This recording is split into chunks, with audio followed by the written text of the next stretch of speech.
حَسِبَ الَّذِينَ فِي قُلُوبِهِم مَرَضٌ أَلَّنْ يُخْرِجَ اللَّهُ أَضْغَانَهُم. Or is it the case that the people who have some disease in their heart, have they assumed that Allah will not bring out their hatred and their spite and their resentment? The word adghan comes from daghan or dighan in Arabic, which linguists would argue means al-haqad wal-baghda wal-adawa, which resentment, ill feeling, spite towards somebody.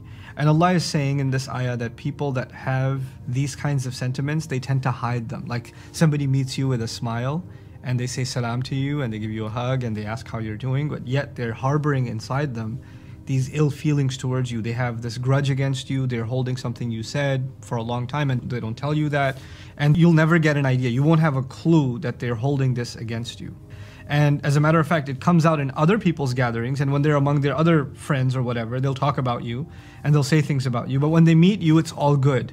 They're just going to pretend everything is just fine. And Allah calls them out on this. And first of all, He describes this as a disease of their hearts. It's a spiritual disease. It's not just, you would think the disease of the heart is when somebody doesn't remember Allah, or when someone is heedless, or they become greedy, or they become materialistic and they're not spiritual enough.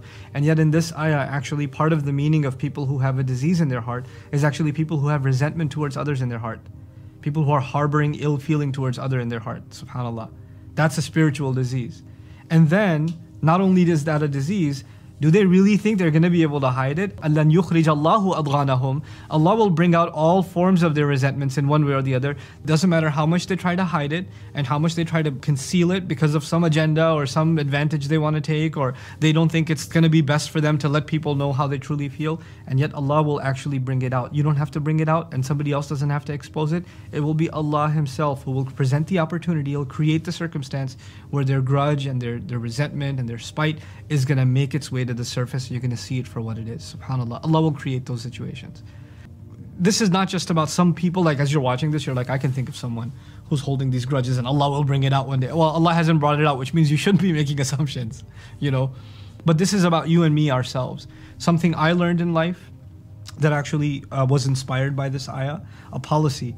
Sometimes you have friends and they say things and it hurts your feelings and you don't say anything back. You just kind of hold it in. And it doesn't let you go. A long time goes by and you still hold on to what they said.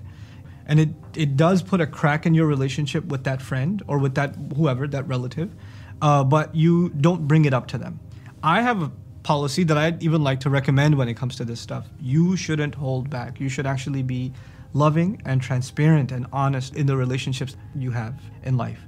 If somebody did say something that hurt your feelings and you've been harboring it for a long time, don't let it turn into a disease inside your heart. Just let them know, look, you said this, it really hurt my feelings. I've been holding it, but I don't know if I should hold it anymore. I really wanted to let you know. And I actually did that more recently. I did that with some friends and some associates, that they did say something or do something that hurt my feelings personally. And I held it for years. And then they eventually came back and said, you know, you don't call me as often as you used to. And before I would have said something like, oh, you know, I'm busy, this, that. But actually I decided, you know what, yeah, you're right, I don't call you because of this one thing that really hurt me, and I just felt like I shouldn't call you as much. You want to talk about it? Yeah, let's talk about it. And we'd have a 30-40 minute chat, and things would get resolved, and actually our relationship would become better than it ever had been before. Just because you came clean. Just because you didn't let it inside. That's not patience, that's not you being righteous, it's just you allowing for some sickness in your heart to get bigger and bigger and bigger. We're not angels. We don't forget this stuff. We have to resolve it. It's okay.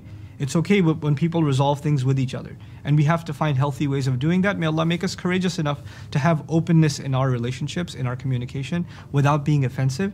And may Allah Azza wa Jal keep us from those who harbor these kinds of ill feelings until Allah Himself brings them out.